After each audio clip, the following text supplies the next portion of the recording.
ndabahe mwiriwe canke mwaramutse bivanye naho umerereye nshuti banywanyi bacu iteka umunezero nibyo tubipfuriza kuri mwese muriko murakurikirana ibiganiro n'amakuru ducisha kuri iyi mbonesha kure yanyu ya Burundi News TV. Kuri iri genekerezo twaronse amakuru akomeye cyane ahejeje kudushikira tugira ngo tubashitseko. Reka ndaguhe kaze kuri wowe uriko wumviriza ibiganiro vyacu uherereye ku migabane y'amakungu ya kure, ahatwumviriza muherereye mu karere k'ibiyaga binini. Reka namwese mwumviriza ibiganiro vyacu muherereye ngaha mu gihugu c'u Burundi. Kuri iri genekerezo turagarutse ngo tubashitseko amakuru akomeye cyane ahejeje kudushikira.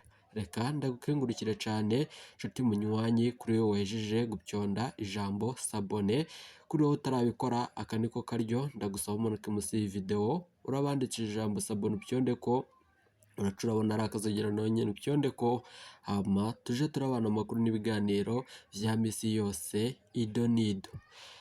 Tumaze iminsi twumva amakuru akomeye cyane nkuko tugiye kubibashitsako mu ngingo nkuru. Amakuru ahejeje kudushikira avuga ko General Prime Niyongabo na Keri Nkurunziza kuri ubu ngubu bahagaritswe. Ni nyuma yuko umukuru w'igihugu yabatahuye ku bijanye nuko bibonekeje mu mugambi mubi cane.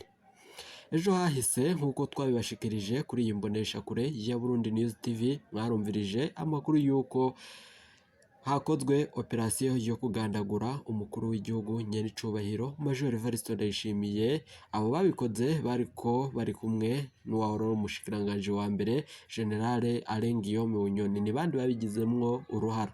Turabigaruka ko vyose mw'idonido ry'amakuru twabateguriye. Keri Nkurunziza mwarumvise ko yoba yatorotse igihugu nyuma yuko hari icuka cibi mu bategetsi no muri Etat Major. Navyo turaza kubigaruka ko Keri Nkurunziza bivuga ko yoba ariko arakorana na General Prime Niyongabo kandi atavuga rumwe n'umukuru w'igihugu nyenicubahiro Major Evariste Ndayishimiye. General Guillaume Bunyoni nawe mwarumvirije ko yagirijwe ikindi caha, ariko humvikanye amakuru ejo yuko abasoda batatu n'abapolisi baganye mw'ibohero rya Gitega bakamuhuragura amahiri. Kuri ubu ngubu rero vyose nyenicubahiro Major Evariste Ndayishimiye yabitahuye. Reka tubigaruke ko vyose.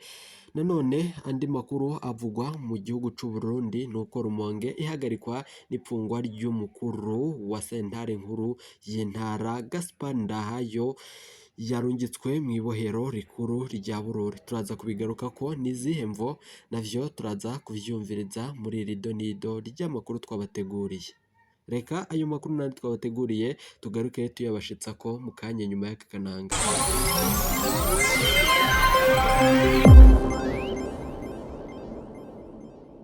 Aze muri aya makuru yacu ndagukengurukire cyane kuri wowe waje gupyonda ijambo sabone. Ku batarabikora aka niko karyo ndakwibutse umanuke munsi y'iyi video urabanditse ijambo sabone upyonde ko uracurabona ari akazogera nawe nyene upyonde ko, hama tuje turabana mu makuru n'ibiganiro vya misi yose ducisha kuri imbonesha kure imwe yacu ari nayo yanyu ya Burundi News TV. Iteka umunezero nivyo tubipfuriza. Twabwiye ko umukuru w'igihugu nyenicubahiro Major Evariste Ndayishimiye yatahuye abagambanyi. Kuri ubu ngubu bakaba bahagaritswe. Keri Nkurunziza na General Prime Niyongabo bari mu mazi abira. Turabigaruka ko vyose imvo zobitumye, ariko reka amakuru yacu tuyatangurire ku makuru avugwa Rumonge.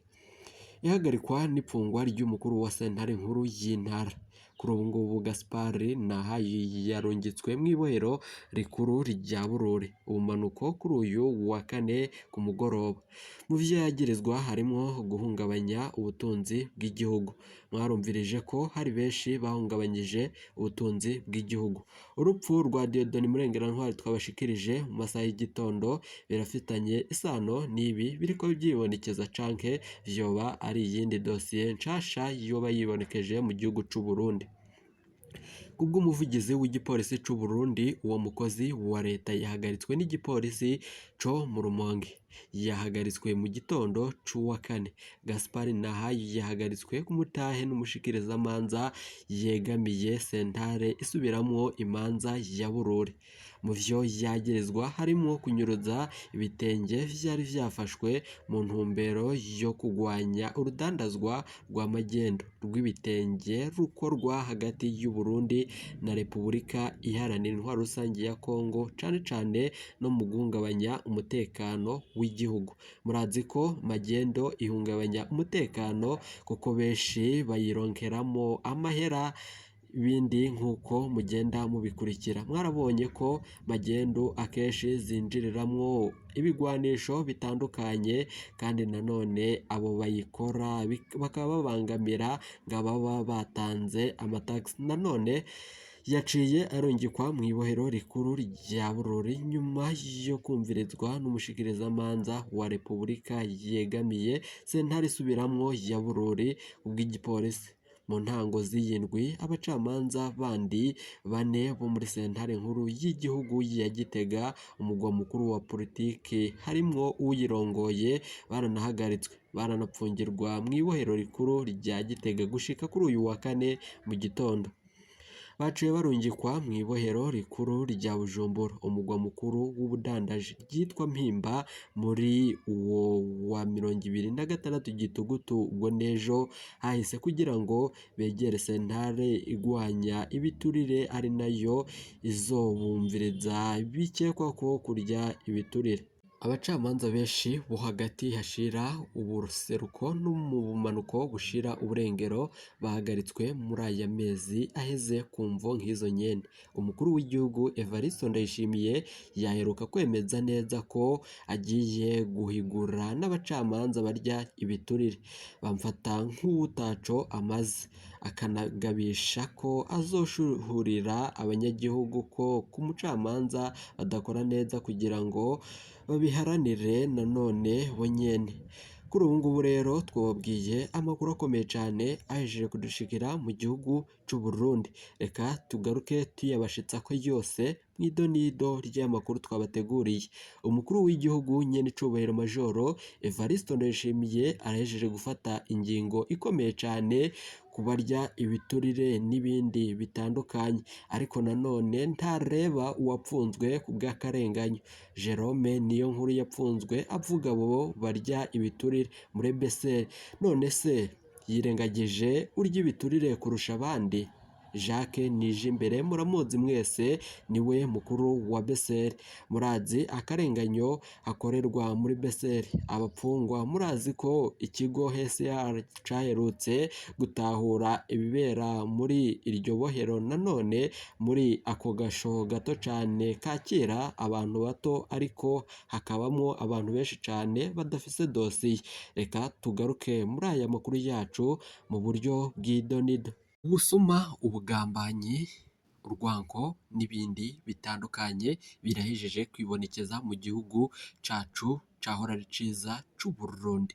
Kuri ubu ngubu ibintu birahejeje gukomera cane muri Etat Major no mu biro vy'umukuru w'igihugu. Inzu iriko irasha nk'uko tubibwirwa n'umwe mu basoda begereye ibiro vy'umukuru w'igihugu, n'umwe mu bagendanira umukuru w'igihugu, atashimye ko tumavuga amazina ku mvo y'umutekano wiwe.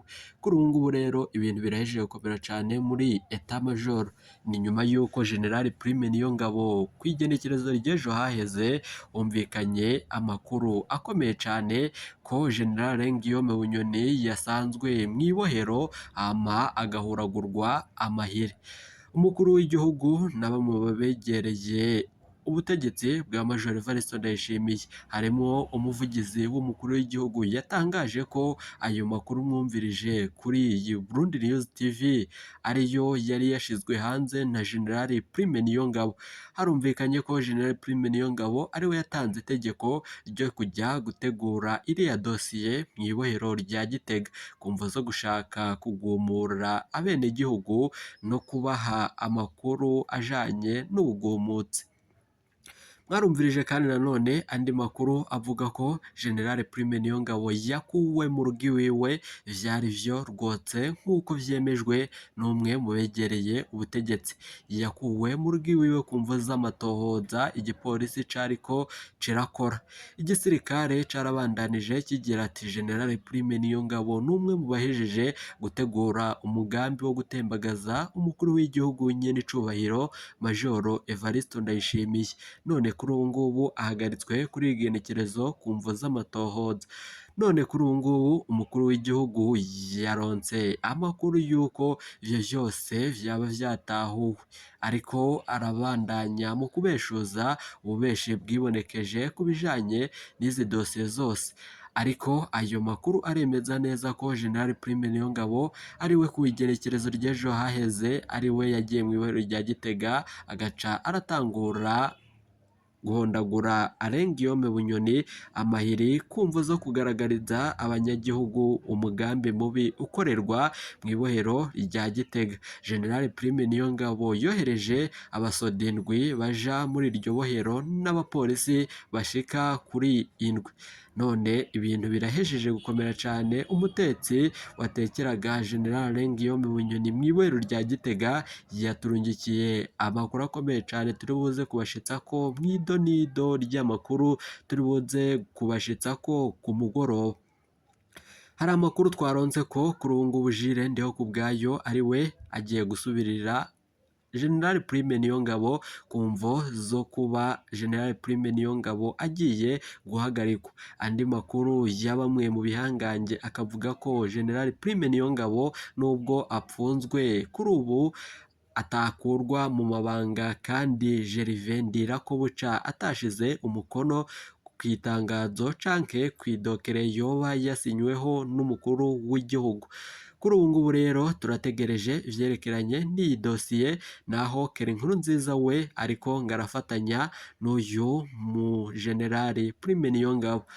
Mwarumvirije ko General Prime Niyongabo afatanya na Keri Nkurunziza umuhungu wahora ari umukuru w'igihugu mu gihugu c'u Burundi Pierre Nkurunziza. Biravuga ko Keri Nkurunziza yari yahunze igihugu, none kuri ubu ngubu yaronse amakuru avuga ko General Guillaume Bunyoni yakubitiwe canke yahondaguriwe amabihiri mu ibohero rya Gitega.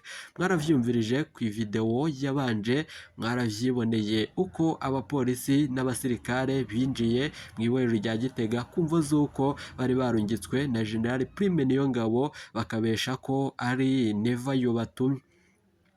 Biravuga ko Keri Nkurunziza yatanguye uwo mugambi nawe nyene yinjira mu mugambi wo kuba bakuraho iyi ntwaro ya nyen'icubahiro Majoro Evariste Ndayishimiye. Abamenyesha amakuru bacu bariko barabandanya mu gukora amatoza ku mpande zombi bijanye n'ibi biriko biribonekeza. Nituza kuronka amakuru ku bijanye n'ibi turaza kuyabashitsako. Iyi ni Burundi News TV, ni mukanya.